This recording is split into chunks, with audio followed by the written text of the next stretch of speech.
하나님의 평강과 축복이 오늘도 우리 사랑하는 성도 여러분과 함께 하시기를 주님의 이름으로 축원합니다. 오늘 히브리서 12장 1절부터 29절까지 말씀으로 예수님을 바라보자, 예수님을 바라보자, 이런 제목으로 말씀의 은혜를 나누고자 합니다. 믿음의 사람들은 사라지지 않습니다. 사람들 대부분은 사람이 죽음으로 인생이 끝이라고 생각하죠. 하지만 성경은 그렇게 말하지 않습니다. 여러분, 우리 신앙은 성경이 우리 신앙의 기준인 줄로 믿습니다. 성경이 그렇다고 하면 그런 거고 성경이 아니라고 하면 아닌 겁니다. 왜냐하면 하나님의 말씀은 하나님의 감동으로 기록되었기 때문에 그렇습니다. 바울의 말처럼 잠잔다고 합니다. 물론 그 영혼은 죽음과 함께 이미 아브라함의 품에 안기는 것이죠. 그러므로 잠잔다는 말은 우리 육체를 말하는 것입니다. 첫 번째 심판은 우리 영에 관한 것이죠. 예수님을 믿지 않는 사람은 죽음과 함께 그 영혼이 이미 음부 지옥으로 갑니다. 그러나 예수 그리스도를 영접하고 죄사함 받은 사람은 죽음과 함께 그 영혼이 아버지의 품 천국에 가게 되는 것이죠. 두 번째 심판은 예수님이 재림하시는 순간 모든 육체가 부활하여 심판을 받게 됩니다. 여러분, 부활은 예수님 안 믿는 사람도 합니다. 그런데 중요한 것은 영생의 부활이냐 영벌의 부활이냐 하는 것이죠. 그러므로 이제 우리는 생각해야 합니다. 우리에게 구름같이 둘러싼 허다한 증인들이 있습니다. 모든 무거운 것과 얽매기 쉬운 죄를 벗어버려야 할 줄로 믿습니다. 인내로서 우리 앞에 당한 경주를 해야 되는 거예요. 여러분, 달리기 하는 선수는 앞에 장애물이 있다고 그걸 피해 가려고 하지 않습니다. 자신에게 주어진 길을 묵묵히 달려가는 것이죠. 우리 신앙생활도 마찬가지입니다. 모든 사람과 더불어 화평함과 거룩함을 따라야 됩니다. 이것이 없이는 아무도 주님을 보지 못합니다. 경건함과 두려움으로 하나님을 기쁘시게 섬기는 우리 사랑하는 성도들 되기를 주님의 이름으로 축원합니다. 첫 번째 볼까요? 우리에게 구름같이 둘러싼 허다한 증인들이 있음을 잊지 말아야 합니다. 신앙의 여정이 쉽지 않은 이유가 어디 있을까요? 그것은 우리가 육체를 입고 살아가기 때문에 그렇습니다. 우리는 매일 일상의 삶을 살아가죠. 그러므로 우리의 시선이 이 땅이 아닌 하늘이 되지 않으면 우리는 어느 순간 실족하여 넘어지게 될 것입니다. 그래서 마귀는 끊임없이 우리에게 의심이라는 가라지를 뿌려주고 시험을 자꾸 줍니다. 그렇기 때문에 우리가 주님만을 바라보지 않으면 잘 달려가다가 어느 순간 마귀가 놓은 함정에 빠지거나 돌부리에 걸려 넘어져서 오랜 동안 하나님을 섬기고 사랑했음에도 불구하고 아주 근본이 흔들리는 그런 시험에 빠지는 경우가 많습니다. 우리가 하나님을 바라보지 않고 사람을 바라보는 순간 우리는 낙심하게 될 것입니다. 그러므로 히브리서 기자는 1절과 2절에서 우리의 시선을 주님께로 고정해야 된다고 분명히 말하고 있습니다. 우리 1절과 2절 같이 읽습니다. 이러므로 우리에게 구름같이 둘러싼 허다한 증인들이 있으니 모든 무거운 것과 얽매기 쉬운 죄를 벗어버리고 인내로써 우리 앞에 당한 경주를 하며 믿음의 주요 또 온전하게 하시는 예수를 바라보자. 그는 그 앞에 있는 기쁨을 위하여 십자가를 참으사 부끄러움을 개의치 아니하시더니 하나님 보좌 우편에 앉으셨느니라. 아멘. 여러분, 여기에서 믿음의 주요 또 온전하게 하신 예수님을 바라본다는 것은 마치 우리가 사진을 찍을 때 어떤 초점을 맞춰서 사진을 찍는 것 같이 우리의 시선을 오직 누구한테 고정한다? 예수님에게 고정해야 된다. 한 번은 이렇게 어디에 가서 사진을 좀 이렇게 부탁을 한 적이 있어요. 잘 찍은 줄 알았더니 와보니까 사진이 다 흔들린 거예요. 한 번은 교회에서 행사를 한 적이 있었습니다. 저 하깃교회에서 전도사님한테 사진을 찍으라 했거든요. 그 성교구별로 이렇게 그 교회 운영이 되었었는데 하나도 건질 게 없는 게 하나도. 여러분 얼마나 허망해요. 여러분 놀러 갔는데 사진을 찍었는데 하나도 건진 게 없으면 어떻게 해요? 그 순간 그냥 그 여행의 기쁨과 즐거움이 간 곳이 없어지죠. 여러분, 우리가 이 땅을 살면서 예수님을 믿는다는 건 뭐냐? 우리의 시선을 오직 누구한테 고정해야 된다? 예수님께 고정해야 한다는 것이죠. 신앙생활은 믿음의 주요 온전하게 계신 예수 그리스도를 바라보는 거예요. 할렐루야. 눈물이 나도, 고통스러워도, 몸이 아파도, 내 삶에서 되는 일이 없는 것 같아도 영적인 오뚜기가 되어 다시 일어나는 것입니다. 우리에게 구름같이 둘러싼 허다한 증인들이 있음을 기억하고 말이죠, 모든 무거운 것과 얽매기 쉬운 죄를 벗어버려야 됩니다. 버릴 건 버리고 취할 건 취해야 되는 거예요. 음식도 그렇습니다. 주는 대로 다 먹으면 살찌는 거예요. 내가 음식을 절제하고 시간을 절약하고 나에게 주어진 하루를 어떻게 살아갈 것인가를 계획을 해야 되는 것이죠. 여러분이 오늘 첫 단추 잘 끼셨어요. 오늘 기도로서 이 하루를 시작했으니 마치는 그 시간까지 하나님과 동행하는 하루 되기를 주님의 이름으로 축원합니다. 인내로서 우리 앞에 당한 경주를 해야 하는 것이죠. 예수님도 자기 앞에 놓여 있는 기쁨을 내다보시고 부끄러움을 마음에 두지 않으셨습니다. 고통의 십자가를 참으셨습니다. 그리하여 예수님은 지금 아버지 하나님 보좌 오른쪽에 앉아 계신 겁니다. 여러분, 이제까지 수능 시험 준비를 잘했다 할지라도 18일 시험 보는 당일날 최선을 다해서 끝까지 좋은 결과가 있어야 돼요. 여기까지 달려왔는데 예를 들어 멈춰선다고 생각해 보세요. 얼마나 억울하고 속상하겠습니까? 저 우리 사랑하는 성도 여러분들도 이 믿음의 여정에서 중단하지 말고 육신의 장막을 벗고 주님의 품에 안기는 그날까지 하나님만을 바라보면서 믿음으로 승리하게 되길 주님의 이름으로 축원합니다. 그러므로 3절에서 말하고 있듯이 우리는 생각해야 돼요. 3절 같이 읽습니다. 너희가 피곤하여 낙심하지 않기 위하여 죄인들이 이같이 자기에게 거역한 일을 참으신 이를 생각하라.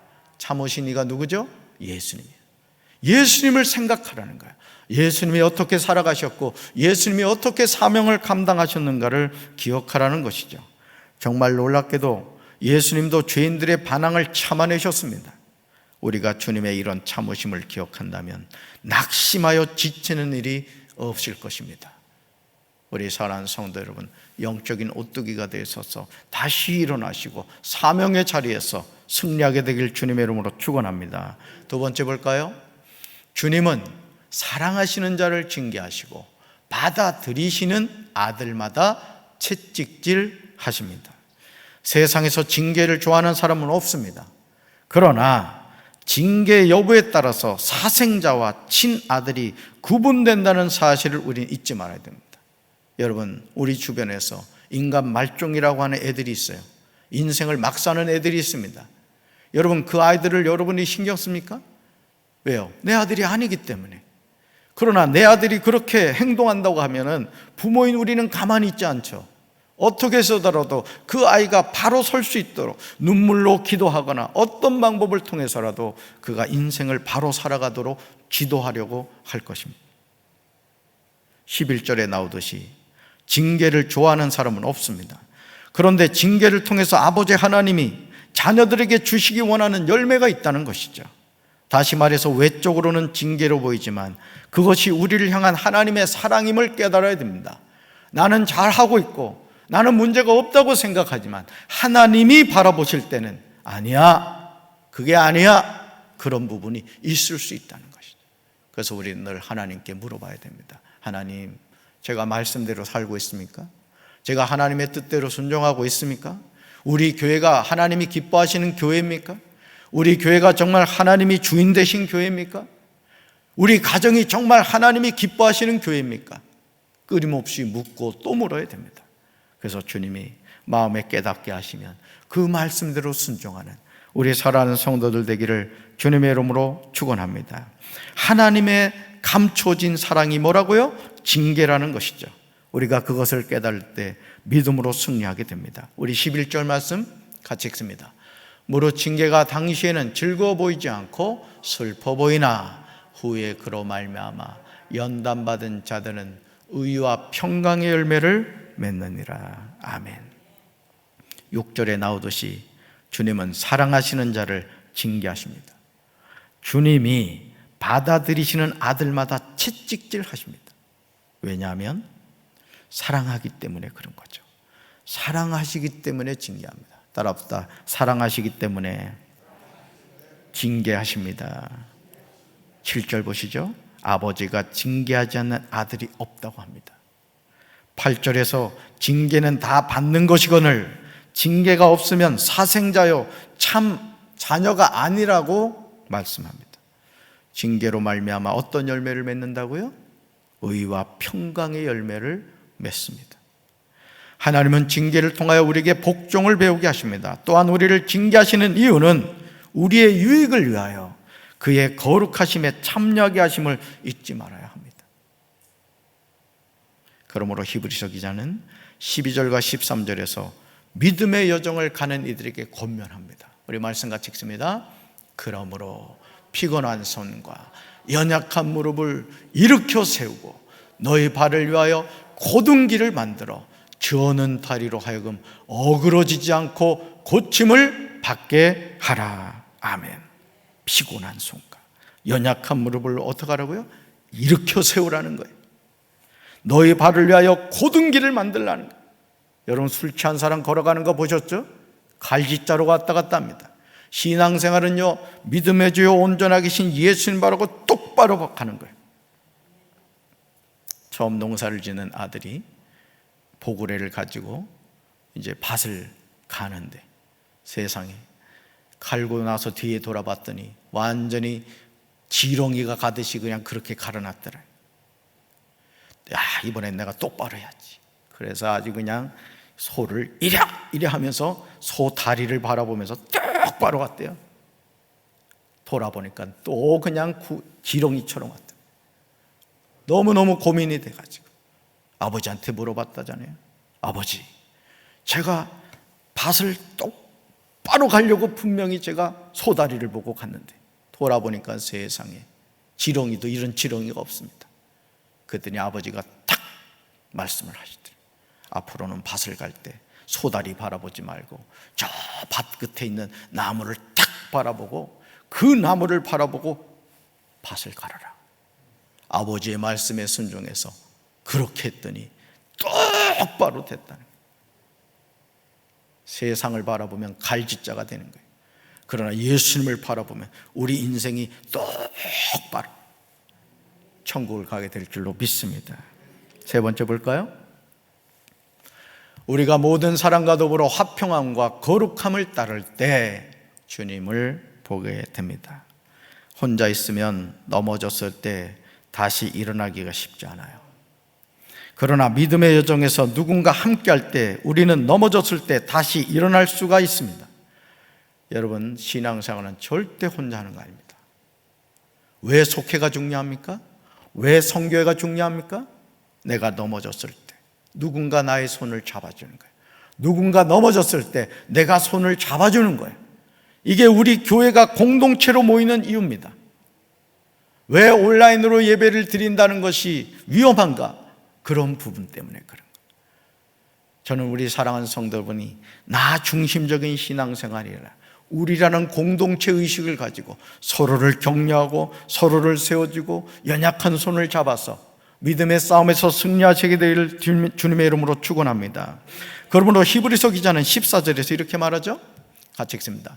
모든 사람과 더불어 화평함과 거룩함을 따르라. 이것이 없이는 아무도 주를 보지 못하리라. 아멘. 정말 단순한 내용이지만 우리가 명심해야 하는 말씀이기도 합니다. 우리는 모든 사람과 사이좋게 지내며 거룩하게 살아야 합니다. 만일 우리의 삶이 거룩하지 못하면 결코 주님을 만나지 못합니다. 여러분, 교회는 다니기는 하는데 말이 변화되지 않고 삶이 변화되지 않는 사람들이 있어요. 어디에 가서 내가 당당하게 내가 강경제일교회 장로다, 내가 강경제일교회 목사다, 내가 강경제일교회를 다니는 성도다, 여러분 말할 수 있어야 됩니다. 아멘. 자신의 직분을 숨기려고 하고 자기가 교회 다닌다는 것을 부끄러워하는 것은 하나님을 부끄러워하는 거예요. 저는 우리 사랑하는 성도 여러분들이 어디에 가서든지 당당하게 나는 하나님의 자녀고 나는 예수를 믿는다고 이야기할 수 있는 저와 여러분 되기를 주님의 이름으로 축원합니다. 할렐루야. 하나님의 은혜에 떨어져 나가는 사람이 아무도 없도록 주의해야 돼요. 우리와 함께 신앙생활하다가 어느 순간 나가 떨어지는 사람들이 있어요. 제가 우리 교회 와서도 교회를 오랜 동안 안 나오는 분들 전화를 하고 이러기도 합니다. 근데 참 안타까운 게 뭐냐면은 나가 떨어진 거예요. 여러분 찾아가시기 바라요. 네? 생고구마를 전도하는 것도 중요하지만은 삶아지다가 이것도 저것도 아닌 사람들이 우리 주변에 많습니다. 저는 우리 장로님들과 우리 성도님들 찾아가시길 바라요. 그것이 우리에게 주신 사명입니다. 예수의 증인된 삶을 살아간다는 것은 나 혼자 구원받고 천국 가는 것이 아니에요. 우리 주변에 있는 사람들에게 복음을 전하고 그들도 하나님의 자녀임을 전하는 것, 이것이 우리 교회가 이곳에 존재하는 이유요 목적인 줄로 믿습니다. 쓴뿌리가 돋아나서 괴롭게 하고 그것으로 많은 사람이 더러워지는 일이 없도록 해야 합니다. 16절 보시죠. 음행하는 자와 장자의 명분을 팔았던 에서와 같이 망령된 자가 없도록 살피라는 히브리서 기자는 두렵고 떨리는 경고입니다. 망령된 자가 되지 말라는 것은 불신앙의 사람이 되지 말라는 거예요. 여러분 교회 다닌다고 믿음 있는 게 아닙니다. 불신앙의 사람들이 있어요. 믿음으로 승리하시길 주님의 이름으로 축원합니다. 그러므로 우리는 17절 말씀을 명심해야 돼요. 17절 같이 읽습니다. 너희가 아는 바와 같이 그가 그 후에 축복을 이어받으려고 눈물을 흘리며 구하되 버림바가 되어 회개할 기회를 얻지 못하였느니라. 아멘. 에서는 장자의 명분을 파는 망령된 행동을 하고 나중에 자기 아버지 이삭의 축복을 받으려고 눈물을 흘리면서 애원했지만 결국 거절을 당하였습니다. 오늘 저와 여러분은 어떻습니까? 왜 에서가 그랬죠? 자기가 저질러 놓은 일을 돌이킬 길이 없었다. 여러분 하나님이 복 주실 때 복 받으시기 바랍니다. 하나님이 역사하시고 응답하시기 원하실 때 그 응답과 역사를 체험하게 되시기를 주님의 이름으로 축원합니다. 오늘 저와 여러분은 하나님을 두려워하지 않습니다. 여러분 하나님 두려워하세요? 어떠세요? 18절부터 29절까지 계속해서 나오는 내용의 핵심을 요약하면 29절입니다. 29절. 우리 하나님 뭐라고요? 소멸하는 불이심이라. 사랑하는 성도들 아십니까? 우리 하나님은 태워 없애시는 불입니다.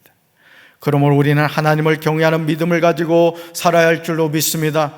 시내 산에서 강림하신 하나님에 대해서 21절에서 모세는 심히 두렵고 떨린다고 하였습니다. 여러분 우리가 하나님을 이웃 아저씨 대하듯이 하면 안 돼요. 하나님 그분을 정말 두려워하며 살아야 됩니다. 그런데 이토록 두려운 하나님에게 우리가 다가갈 수 있게 된 이유가 무엇이죠? 그 대답이 히브리서 10장 19절에 나오죠. 말씀 같이 읽습니다. 그러므로 형제들아 우리가 예수의 피를 힘입어 성수에 들어갈 담력을 얻었나니. 아멘. 22절, 23절, 24절에서 말하는 말씀의 핵심이 바로 이것입니다. 모세가 심히 두렵고 떨린다고 고백한 그 하나님을 저와 여러분이 만날 수 있는 것은 새 언약의 중보자이신 예수 그리스도의 피 때문이라는 거죠. 우리의 삶에서 현실을 무시할 수는 없습니다.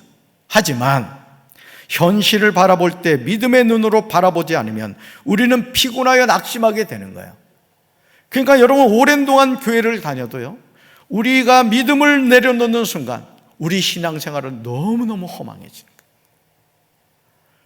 내가 왜 교회를 다녔지? 내가 뭐 한 거야? 막 회의가 드는 거예요. 근데요, 이런 마음을 딱 가지잖아요. 그 마귀가요 그럽니다. 그래, 네가 이제 철이 들었구나. 너 이제껏 헛된 걸 믿은 거야. 하나님이 어디 있어? 아이고, 인생 즐기며 살아. 인생 뭐 있어? 너 이제 뭐 몇 년 더 산다고 그러냐? 먹고 마시고 즐겨. 육신의 정욕과 안목의 정욕과 이생의 자랑 너무너무 좋잖아. 네가 하나님인 거야. 갑자기 믿음이 떨어지면요, 그냥 막 그러는 거예요. 여러분, 마귀의 속삭임에 넘어가지 마시기 바랍니다. 그럴 때 어떻게 해야 돼요? 나사렛 예수 그리스도로 물리쳐내시기 바라요. 아멘. 그러므로 히브리서 기자는요 28절에서 분명하게 권면합니다. 28절 같이 읽습니다. 그러므로 우리가 흔들리지 않는 나라를 받았은즉 은혜를 받자 이로 말미암아 경건함과 두려움으로 하나님을 기쁘시게 섬길지니. 아멘. 저 빨간 것이 밑줄 그으셔야 돼요. 그러므로 우리가 흔들리지 않는 나라를 받았은즉 은혜를 받자. 저와 여러분에게 허락된 하나님의 나라는 절대로 흔들리지 않습니다. 여러분, 어떻게 천국이 흔들리겠습니까? 그러므로 이제 우리는 경건함과 두려움으로 하나님을 기쁘시게 섬겨할 줄로 믿습니다. 하나님 살아계신 줄로 믿습니다. 믿음의 주여 온전하게 계신 예수 그리스도를 바라보시길 바랍니다. 믿음의 선한 싸움을 싸우시기 바랍니다. 모든 무거운 것과 얽매기 쉬운 죄를 벗어버리시길 바라요. 오늘도 이 하루를 살면서 내가 취할 것이 무엇인지, 내가 버려야 될 것이 무엇인지 여러분 잘 분별하시기 바라요. 취할 건 취하고 버릴 건 버릴 줄 아는 믿음의 결단을 할 수 있게 되길 주님의 이름으로 축원합니다. 신앙의 여정에서 어떤 경우에도 낙심하지 마세요. 어떤 경우에도 낙심하지 마십시오. 인내로서 우리 앞에 당한 경주를 해야 돼요. 황영조 선수처럼 그냥 이를 물고 말이죠. 결승선을 향해서 달려가면서 그 여러분 기억하십니까? 황영조 선수가 이러면서 뭔 뜻이야? 내가 1등 했다 이거예요. 여러분, 우리가 천국을 이렇게 하면 들어가야 될 줄로 믿습니다. 아멘. 돌아가시면 전에 자녀들한테 그랬어요. 야, 나 묵지 말아라. 난 이러고 죽겠다. 그래서